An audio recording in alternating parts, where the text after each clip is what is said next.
Olá, bom dia para você! Estamos juntos para mais um estudo, para mais um pedaço da jornada que estamos fazendo nessa viagem no tempo, estudando a vida daqueles que venceram antes de nós. Eu vou orar com você, porque o teu programa Tocha está começando. Vamos orar. Senhor Deus dos exércitos, em nome de Jesus, nos abençoe agora. Envia teu Espírito com porção dobrada e que decisões sejam tomadas nesse momento. Em nome de Jesus. Amém.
Hoje estudaremos o poder triunfante da verdade. É o estudo número 8 do livro Grande Conflito. Um novo imperador, Carlos V, subiu ao trono da Alemanha e Roma mandou representantes a pedir que fosse aberta a luta contra a reforma. De um lado, o eleitor da Saxônia, lembra dele do estudo anterior, pedindo que nada fosse feito contra Lutero antes que lhe fosse ouvir. E do outro lado estava Roma, exigindo que fosse decretado a morte. Isso deixou Carlos um pouco angustiado, com um aperto mental. O eleitor declarava que ninguém tinha conseguido refutar as declarações de Lutero e que por isso não seria justo aceitar qualquer ameaça contra o reformador. A atenção de todos se dirigiu para Worms, esta cidade, em uma assembleia, e para lá se dirigiu uma delegação de clérigos e políticos para ouvirem e decidirem sobre essa situação nacional. Imagine que agora estamos diante de uma situação que era de todo o país, porque é assim, quando alguém se coloca pela verdade, chega a todos os ouvidos. Mas o maior interesse estava voltado para as questões da reforma. Carlos pediu para o eleitor levar Lutero à dieta, assegurando proteção e prometendo franco estudo das questões em contenda, com pessoas competentes para isso. Agora observe o que aconteceu.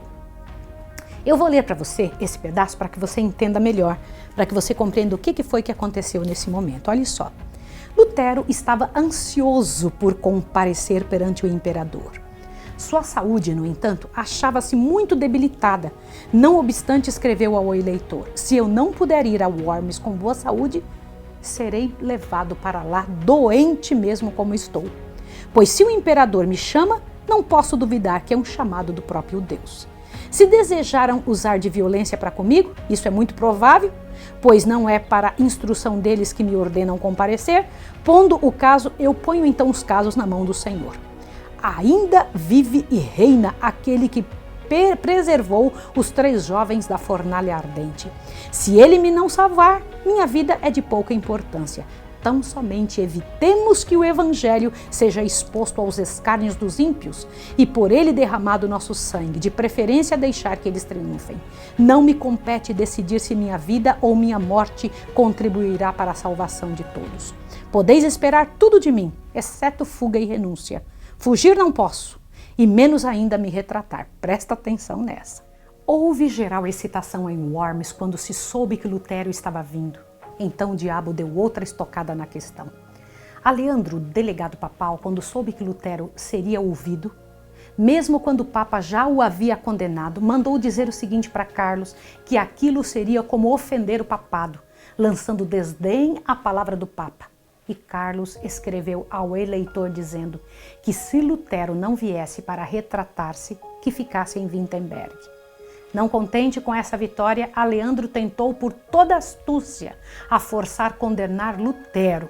Com tudo que podia colocar na mão dos príncipes, ele tentava dos príncipes, dos prelados, dos homens da corte, que conseguissem que Lutero fosse condenado por sedição, rebeldia e blasfêmia. Mas a paixão com que tentava isso revelou seus intentos e a maior parte da dieta estava mais disposta a ajudar Lutero agora do que nunca. Pelas leis estabelecidas nessa época na Alemanha, não se podia condenar Lutero sem a ajuda dos príncipes. Ainda bem.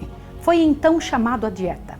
E Leandro foi o preletor a favor de Roma. O eleitor não estava presente, mas mandou representantes para registrarem tudo o que seria dito. Eloquente como era, porém cheio de si, começou seu discurso da seguinte maneira. Eu vou ler para você como foi que ele falou, tá bem? Olha aqui, ó. Com todo o saber e prestígio e da eloquência que tinha, Aleandro se pôs a atacar a verdade. Presta atenção nisso. Acusação sobre acusação, lançou ele contra Lutero como inimigo da Igreja e do Estado, dos vivos e dos mortos, do clero e dos leigos, dos concílios e dos cristãos em geral. Nos erros de Lutero, há suficiente prova, declarou, para assegurar a queima de 100.000 hereges. Em conclusão, esforçou-se por atirar o desprezo aos adeptos da fé reformada.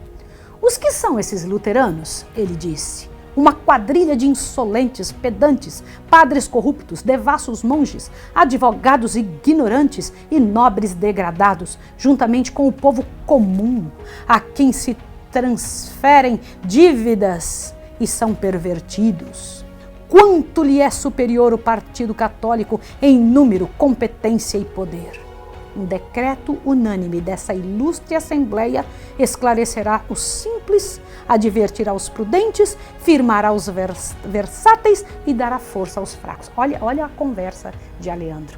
Não havia aquele dia nenhum Lutero para defender a verdade. Tais armas sempre serão usadas contra o povo que estiver levantando a bandeira de Emanuel, o escárnio, as dúvidas, né? Os mesmos argumentos ainda se apresentam. Quem são esses pobres que estão aí pregando a verdade? Irmãos, a reforma não terminou com Lutero, como muitos supõem. Ainda continuará até os fins dos tempos e o mesmo será dito de você. O discurso de Aleandro causou grande impacto nos ouvintes, porém houve a mais decidida separação da Igreja Católica da verdade naquela época. O contraste entre a verdade e o erro seria visto mais claramente ao entrarem em luta em campo aberto. Nunca mais, daquele dia em diante, Roma se havia de sentir tão segura como até então estivera. Conquanto a maioria estivesse de acordo em entregar Lutero à vingança de Roma, muitos deles viam a devassidão e a depravação da igreja e estavam desejosos que os abusos tivessem um fim. Então o Senhor Deus levantou um homem para dizer com clareza as afrontas papais para todos os membros da dieta e com nobre firmeza o Duque Jorge da Saxônia se levantou naquela assembleia principesca e especificou com terrível precisão os enganos, abominações do papado e os seus horrendos resultados. Nem mesmo Lutero poderia ter dado tão bom testemunho dos abusos papais, porque o Duque Jorge era até inimigo de Lutero e mesmo assim ele estava contra Roma. Pode imaginar isso? Se pudessem ser abertos os olhos de todos, veriam anjos de luz tentando abrir os olhos e os corações de todos presentes ali. Lutero não estava presente, mas Deus fez ouvir sua voz nas palavras deste homem que falou.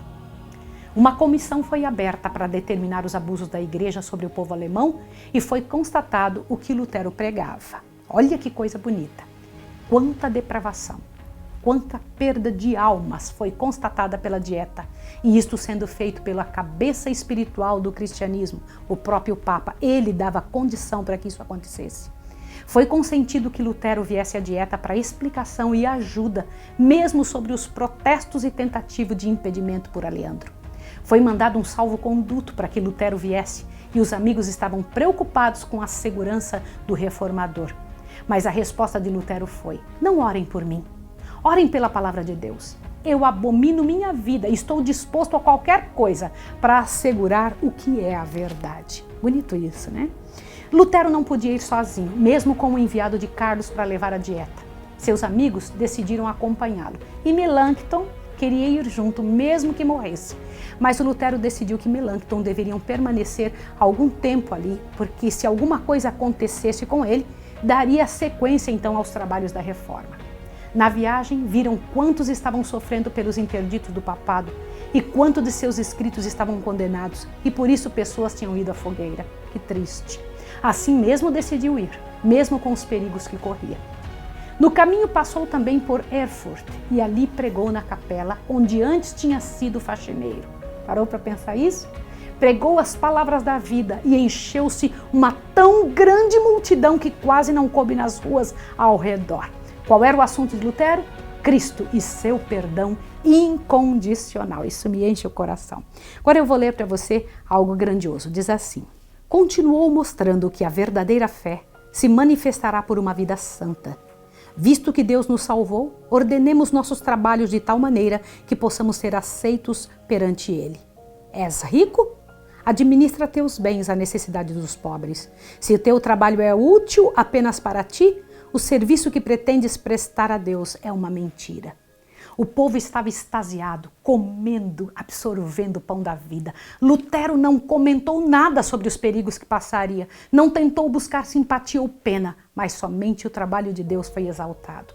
No caminho encontrava multidões que se acotovelavam para poder vê-lo passar, sendo que alguns diziam que ele seria queimado como rãs. Mas sua resposta sempre foi: ainda que se acendam fogueiras daqui até o céu, eu irei, eu não me intimidarei.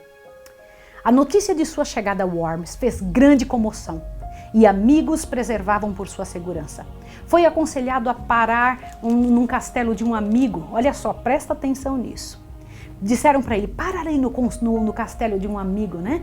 E lá se encontraria com os prelados, que com uma conversa amigável tudo se resolveria. Estavam tentando no meio do caminho fazer com que ele não chegasse no local dessa disputa, né? Mas o Lutero disse, mesmo que houvessem tantos demônios como telhas nos telhados, lá eu estaria. Multidões se congregaram em torno dele na porta da Assembleia. Multidão igual não se fez nem para o imperador. O interesse era enorme e da multidão alguém cantava um cântico fúnebre como para intimidá-lo, mas ele disse, Deus será minha defesa. Que bonito, a história de Lutero, é tremendo. Os chefes papais não acreditavam que Lutero realmente viesse a Worms e sua chegada os encheu de consternação. O imperador chamou rapidamente seus ajudantes para auxiliá-lo ao que estavam vendo e alguém o aconselhou o seguinte ao imperador, que queimasse Lutero como Sigismundo mandou queimar Hus e acabasse logo com isso. Mas o imperador disse que manteria a palavra e ouviriam a Lutero. E incrível que nessa hora diz que o imperador disse, vocês querem que eu fique corado igual Sigismundo? Lembra que Sigismundo traiu Hus? Ele falou, vocês querem que eu traia Lutero também para eu passar vergonha? A cidade não tinha mais estalagens livres e Lutero, cansado da viagem de 2 semanas e recentemente estabelecido de uma doença, deveria se preparar para o dia seguinte, mas mesmo assim atendeu todos que vieram vê-lo e estavam ansiosos por conhecê-lo. Com extrema paciência e amor, com expressão de cansaço, porém de muita atenção, respondeu a todos e com a impressão causada nos outros, ele percebeu que aquilo era extremamente positivo. Alguns diziam ver nele a glória de Deus, outros, como fariseus, diziam, ele tem demônio. Imagina, a história se repete, né? No dia seguinte veio um condutor levá-lo à dieta e foi com dificuldade que ele chegou ao local de tanta gente que o apertava. Quando estava pronto para entrar diante dos presentes, um general de guerra encontrou a ele e falou, presta atenção nisso aqui, disse assim, pobre monge, estás hoje a ter mais honra de que qualquer um de nós em qualquer das lutas que enfrentamos. Vá em frente e que Deus o abençoe. Não temas, Deus não te abandonará. Bonito. Finalmente Lutero estava diante do concílio. O imperador estava no trono rodeado de dignidades que nunca tinham se reunido para receber um homem comum. Mas somente aquela cena já era uma derrota para a igreja. Presta atenção porque Roma condenara o homem que agora estava em pé diante de todos e sob os cuidados do tribunal que não aceitara os ditames de Roma. Olha só, eles não aceitaram que Lutero tinha sido recluso, mas agora estava ali visto. Ele tinha sido recluso, mas estava agora sendo visto. Tinha sido banido, mas agora estava sendo ouvido por todos os representantes dos governos e da cristandade. Roma tinha descido do trono para ouvir um monge proscrito. Pode imaginar? Na presença da multidão, Lutero parecia amedrontado, mas alguém disse: o Espírito de Deus lhe dirá o que tiver que falar. Silêncio se fazia na multidão.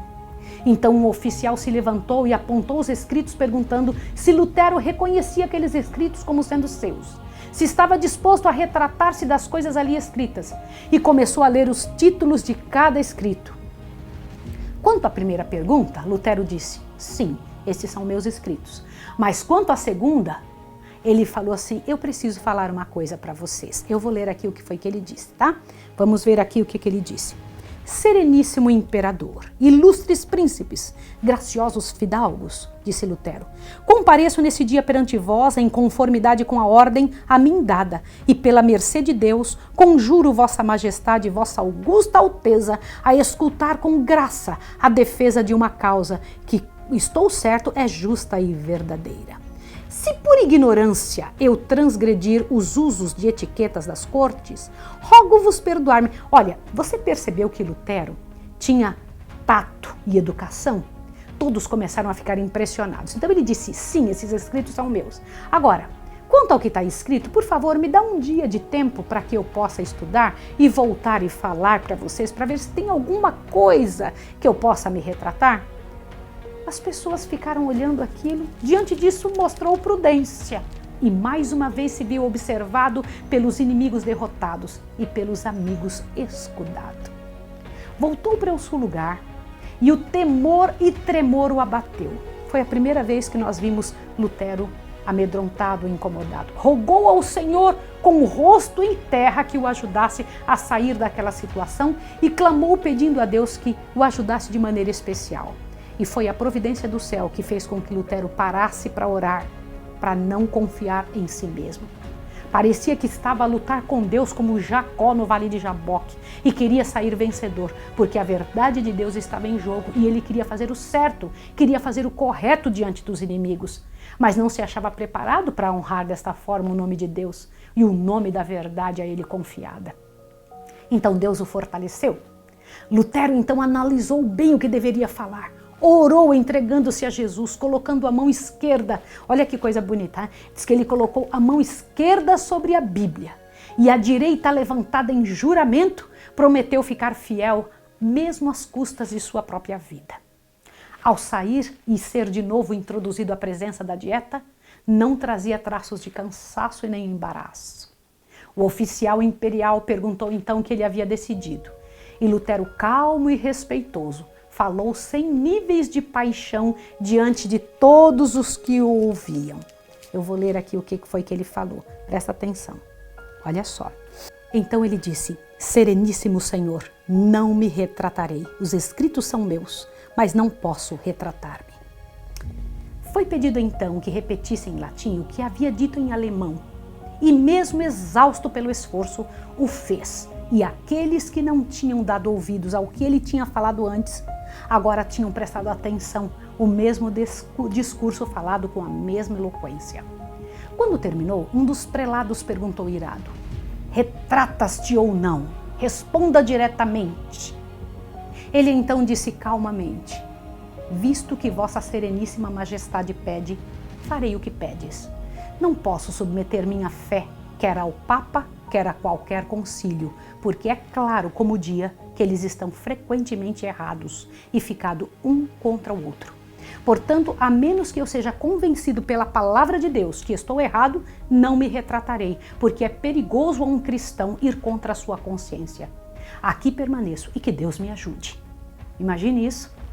Assim permaneceu esse homem justo, e a luz da glória de Deus se via em seu semblante. Seu caráter impoluto, sua conduta respeitosa, era um testemunho de quem o estava guiando, e a superioridade de sua religião era evidente. A assembleia ficou muda por um tempo, muda de espanto. No início de seu discurso parecia retraído e suas vestes eram tão simples que não se deu qualquer valor a ele. E o próprio Carlos pensou assim consigo: esse monge não fará de mim um herege. Mas a coragem e a firmeza que agora demonstrava encheram de espanto a todos que ficaram mudos de admiração, ao que o imperador exclamou: esse monge fala com um coração intrépido e destemida coragem, e muitos alemães olhavam com orgulho esse representante de sua nação. O pessoal falou: poxa, ele é da minha nação. Os partidários de Roma haviam sido vencidos e olhavam-se irados quando um deles se levantou e disse: se não houver retratação, teremos que lidar com um herege incorrigível. Ao que Lutero respondeu: queira Deus ser meu auxiliador, porque não posso retratar-me. Ordenou-se então que ele fosse tirado da dieta enquanto se discutia o que seria feito. Os príncipes estavam juntos, sabia que o resultado disso poderia afetar a situação da igreja por séculos. E o que foi decidido que dariam a ele mais uma chance de renunciar. E ele declarou que não poderia dar outra resposta senão a que já tinha dado. Era evidente que ele não poderia ser induzido. Os chefes papais se encolerizaram de que seu poderio pudesse ter sido desprezado por um monge, quando esse mesmo poder havia feito tremer outros reis e nações. Então almejavam fazê-lo sentir sua ira, torturá-lo para aprender uma lição. Mas a conduta simples e educada os impedia. O próprio Jesus Cristo falara pela boca de Lutero. E nada se podia com justiça dizer ao contrário. Todos estavam esperando o que aconteceria, e até o eleitor Frederico, que ouviu atentamente Lutero, estava agora orgulhoso de tê-lo defendido, e diante dele ficou claro as lutas injustas defendidas pelo papado. Quando o prelado viu a profunda impressão que Lutero, o discurso dele tinha dado na presença de todos, resolveu então tomar a palavra e, eloquente como era, advertiu ao imperador o perigo de se colocar contra Roma, em detrimento da coroa. Essa fala causou em Carlos o resultado que Roma esperava. No dia seguinte, voltou com a ordem de que não ajudaria Lutero e que um simples monge estaria se revoltando contra a igreja e eles perderiam tudo. Faria então seu posicionamento claro contra Lutero e contra todos os que apoiavam para que fossem tirados de Worms, para que não causassem qualquer desordem. Pense nisso. Excomunhão, interdito, era isso que eles receberam e seriam tratados como hereges costumazes. Mas seria preservado a salvo-conduto, como lhe tinha sido prometido, e ele iria para sua casa em segurança. Então duas opiniões se formaram. O papado pedia que o salvo-conduto fosse revogado e que deveria suas cinzas ser jogadas no Reno. Os príncipes, no entanto, embora inimigos de Lutero, por serem romanistas, queriam que fosse analisado o resultado da morte de Hus e que não pretendiam que o mesmo acontecesse na Alemanha. Carlos disse que não gostaria de ver sua honra manchada como a de Sigismundo e que iria ficar com o que tinha vivido seus pais e defenderia a igreja. Muita gente hoje faz a mesma coisa. Desconsideram a luz que estão recebendo e voltam às costas à oportunidade de sair das trevas. As pessoas dizem assim: mas é a religião dos meus pais. Já pensaram sobre isso? Olha só, não estamos colocados onde nossos pais se achavam. Consequentemente, nossos deveres e responsabilidades não são os mesmos.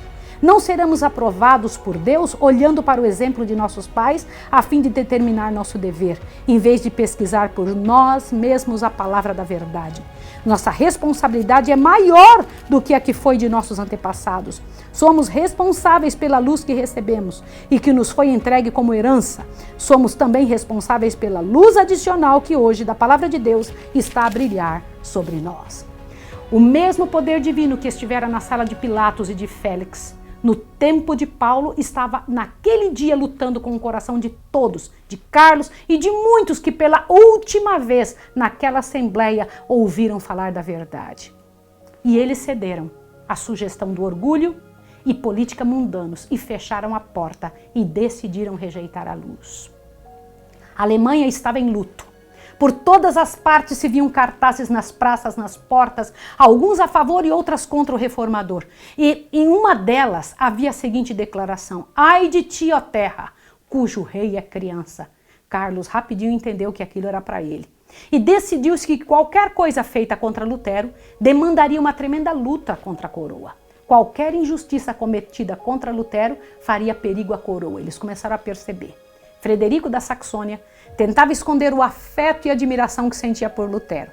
Outros, no entanto, estavam claramente a visitá-lo e acharam que ele era um ser mais do que humano. A simpatia da palavra de Deus na boca de Lutero ia ganhando terreno em todos os corações. Muitos vieram tentar fazer Lutero transigir e voltar atrás, mas ele dizia: o evangelho de Cristo não pode ser pregado sem perdas e sem danos. Permaneço pelo que é reto. Ao ser interpelado para que aceitasse o que o imperador decidiu, então ele disse, olha só que coisa bonita, o que foi que Martinho Lutero disse, olhe bem. De novo insistiu-se com ele para que se submetesse ao juízo do imperador. E então nada precisava temer. Consinto, disse ele, em resposta, de todo o meu coração, em que o imperador, os príncipes e mesmo o obscuro cristão examinem e julguem os meus livros, mas sob uma condição, que tomem a palavra de Deus como norma. Os homens nada têm a fazer senão obedecer-lhe. Não façais violência à minha consciência, ela está ligada unicamente às Escrituras. Houvesse o reformador cedido em um único ponto e Satanás teria ganhado a batalha. De força e firmeza deste homem a igreja depende, e dependeu naquela época e depende muito até hoje. Nós temos recebido o que dele foi trazido. Desta mesma forma, teremos que enfrentar as forças do inimigo que teve que assumir que Deus é maior do que ele. Na sua volta ao seu lar, Lutero sentiu que deveria escrever ao imperador e o fez. Ele fez assim, ele disse isso daqui para o imperador, presta atenção, olhe bem. Deus é pesquisador dos corações e é minha testemunha, disse ele escrevendo para o imperador. Disse assim, eu estou pronto para de alguma maneira mais ardorosa obedecer a vossa majestade e na honra e na desonra, na vida ou na morte, sem exceções a não ser a palavra de Deus, pela qual o homem vive. Em todas as preocupações da presente vida, minha fidelidade será inabalável, pois perder ou ganhar nesse mundo é de nenhuma consequência para a salvação. Mas quando se acham envolvidos interesses eternos, Deus não quer que o homem se submeta ao homem, pois tal submissão em assuntos espirituais é verdadeiro culto, e esse deve ser prestado unicamente a Deus. Eu imagino o imperador lendo isso que Martinho Lutero escreveu, porque na verdade esta carta de Lutero era uma pregação. Na viagem de volta, Lutero parou em Wittenberg e foi altamente recebido e saudado. O monge, excomungado, recebia insistentemente convites para subir em seus púlpitos e avolumava-se uma multidão para ouvi-lo. Não havia ainda chegado em casa quando os dirigentes papais insistiram para que fosse logo decretada sua excomunhão aberta. Seus escritos deveriam ser proscritos e condenados todos os que ajudassem e apoiassem, e nem mesmo deveriam dar comida a ele. Deveria ser preso onde quer que pudesse e ser devolvido às autoridades, bem como seus escritos destruídos imediatamente. E esse decreto recebeu a sanção da Dieta. O eleitor da Saxônia havia saído, os príncipes também, e agora os romanistas estavam jubilosos e consideravam selada a sorte da reforma. Mas Deus provera a seu servo, nessa hora, um jeito de escapar, e um olhar vigilante acompanhava os movimentos de Lutero, e um coração nobre decidira seu livramento. Presta atenção. Era óbvio que Roma não se satisfaria com menos que a morte do reformador. E então, Deus dera a Frederico um plano para preservar a vida do reformador. Presta atenção nessa parte agora que eu acho muito interessante. Em sua viagem de volta, os amigos de Frederico o ajudaram para que Lutero fosse raptado e levado para um castelo em Wartburg, isolado na fortaleza nas montanhas. Tanto o rapto como o momento foi tão bem feito que por muito tempo nem o próprio Frederico não sabia onde era o tal castelo e por isso não podia ser obrigado a revelar. E Lutero estava em segurança. Passou-se um ano e os inimigos acharam que a voz de Lutero estava silenciosa e tinha então silenciado o herege. Mas Lutero estivera a encher sua lâmpada de óleo fresco do Senhor e logo, logo voltaria com mais força ainda a brilhar a verdade, a luz da verdade. Lutero estava acostumado a trabalhar e ficar no castelo estava fazendo ele se sentir ocioso. Começou então a escrever folhetos e esses folhetos varreram a Alemanha. Naquele tempo, ele conseguiu traduzir o Novo Testamento para a língua alemã. Viu que ele não parava? De seu Patmos rochoso, continuou durante quase um ano inteiro a proclamar o Evangelho e a repreender os pecados e erros de seu tempo. Não foi somente para preservar sua vida que Lutero foi afastado do mundo. Presta atenção. Foi também para preservá-lo do orgulho espiritual frente a tanta admiração. Por sofrimentos e humilhação, foi de novo preservado para que aquilo que Deus tinha preparado e que estava na sua frente. Muitas vezes, quando Deus usa uma pessoa que trabalha pela verdade, corre ela o risco de colocar o louvor em homens que são meros mortais e perde de vista o Deus eterno que a tudo comanda. Desse perigo, Deus quis guardar a reforma. Ele desejava que a obra tivesse o cunho divino e não humano, as características de Deus e não do homem. Os olhos dos homens tinham que ser dirigidos de Lutero para que todos pudessem voltar o seu olhar para o Deus eterno, o autor da verdade que Lutero pregava. Não é bonito isso? Eu acho isso grandioso. Quando eu penso em coisas desse tipo, eu fico imaginando, meu Deus, o que o Senhor ainda tem para nós? Qual é o seu trabalho para a nossa vida? Qual é a sua obra para a nossa história? Eu quero pedir a você que mande esse material para todas as pessoas que você conhece. Trabalhe em nome de Jesus fazendo o seu trabalho missionário. Assim como o material de Lutero foi espalhado pela Alemanha toda, espalhe agora esse material para o coração das pessoas. Faça seu trabalho missionário. As pessoas precisam compreender essa verdade, precisam estar a par disso que o Senhor Deus trouxe para nós nesse tempo e nessa hora. Eu quero orar com você. Santo Deus e amado Pai, nós louvamos o Teu nome, porque sabemos que o Senhor é Deus, que o Senhor tem seus métodos para fazer as coisas funcionarem. Nos ajude a não amar a nossa vida, a não aceitarmos o louvor para nós, que nós venhamos amar o Senhor e o Senhor vai cuidar da nossa vida. Reapresenta-nos agora, Senhor, diante de todo o céu, dizendo que somos os eleitos do amado e colocando a sua mão sobre a nossa cabeça, em nome do Senhor Jesus. Amém. Que Deus abençoe você e te dê um bom dia pela graça e poder de Deus. E eu te vejo amanhã, próximo capítulo, capítulo 9 do livro Grande Conflito, Despertam as Nações, a luz na Suíça. Deus abençoe você.